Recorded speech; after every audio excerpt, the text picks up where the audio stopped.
Şoförmisiz? Ha, şoförmiz. Bu mashina chiqqaniga necha yil oldi? To'g'rilasa bu mashina chiqqanida biz tug'ilganimiz yo'q edi tog'a to'g'risi. Aha. Ota bobomizdan yodgor qolgan. Ha, Shuni ota bobomizni ishini biz qilyapmiz. kam bo'lmang. To'g'rilasa mana. Bu mashina markasi qanaqa ekan? Buni markazi Oltiariqda yo'q deganida.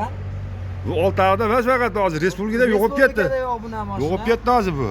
Bu mashinamiz hozirgi kunda benzinga bitta kalitga yuradi. Aha. Xohlasa Nima xizmatlar qiladi? Libboy xizmat qilaveradi. Odam ham tosh o'tadi. Odam tashiga ruxsat bormi hozir? Bizga odam ruxsat bor. Ha. Bizga ruxsat bor.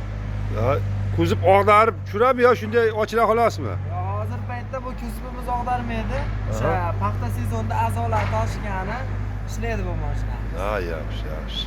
Iloyim barakasini bersin, umri uzoq bo'lsin.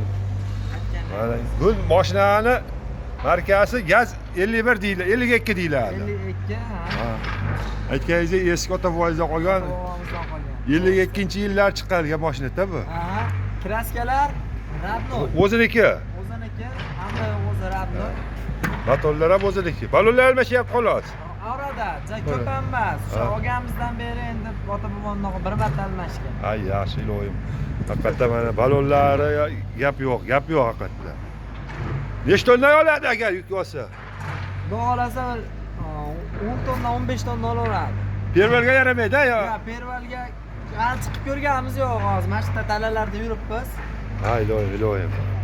Ko'z tegmasin mayli, barakat toping.